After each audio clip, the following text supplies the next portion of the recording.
Pada awal abad ke-19, masyarakat Minangkabau hidup dengan adat dan tradisi yang sudah lama diwariskan turun-temurun. Namun, muncul kelompok kaum padri yang ingin masyarakat menjalankan ajaran agama dengan lebih ketat. Perbedaan pendapat itu perlahan berubah menjadi konflik besar yang dikenal sebagai Perang Padri.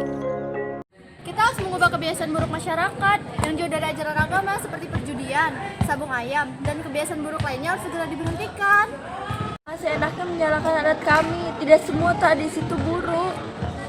Tapi banyak kebiasaan yang membuat masyarakat jauh dari ajaran agama.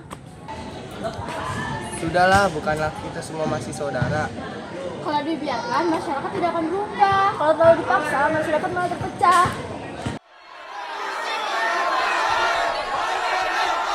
Perdebatan itu semakin besar, kaum padri dan kaum adat mulai saling menyerang. Banyak rakyat ketakutan karena kampung mereka kini tidak lagi damai.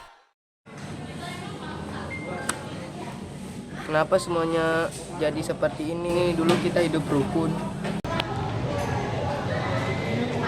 Perpecahan hanya akan menyebabkan penderitaan kalau kita terus bertengkar, maka ada pihak lain yang memanfaatkan keadaan ini.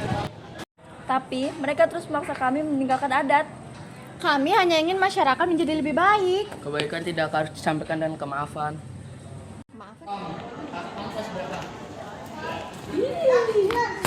Sepertinya ada masalah besar di sini. Siapa kamu? Aku utusan Belanda. Kami datang ke sini untuk menyelesaikan konflik ini. Sebenarnya, Belanda tidak benar-benar ingin membantu. Mereka hanya ingin memperluas kekuasaan di Minangkabau.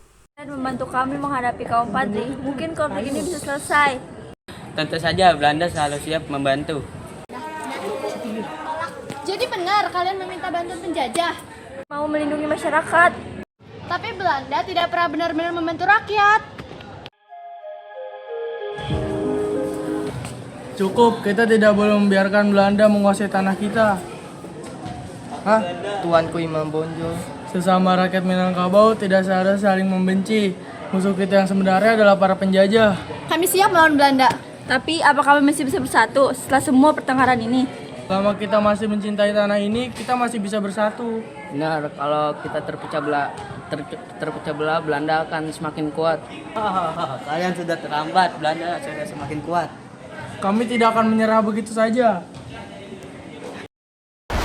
Perlawanan terhadap Belanda berlangsung bertahun-tahun. Banyak rakyat menderita, tetapi semangat perjuangan tidak pernah padam. Kami kehabisan persediaan makanan. Tetap bertahan, jangan menyerah. Aku baru sadar, perpecahan kita dulu justru malah menguntungkan Belanda. Karena persatuan itu lebih penting. Kalian tidak akan menang melawan Belanda. Mungkin dalam perang kamu bisa kalah, tetapi semangat perjuangan tidak akan pernah hilang. Pada akhirnya, Belanda berhasil menangkap tuanku Imam Bonjol dan mengasingkannya. Namun, perjuangan beliau menjadi inspirasi bagi rakyat Indonesia untuk terus melawan penjajahan. Walaupun aku ditangkap, jangan pernah berhenti mencintai tanah air kita. Kami akan melanjutkan perjuangan itu. Dan kami belajar bahwa perbedaan tidak seharusnya memecah persatuan. Karena bangsa yang kuat berasal dari bangsa yang bersatu. Perang Padri memberi pelajaran bahwa perpecahan hanya akan menguntungkan penjajah. Kita harus saling menghargai perbedaan dan menjaga persatuan bangsa. Bersatu kita teguh, berjuang kita runtuh.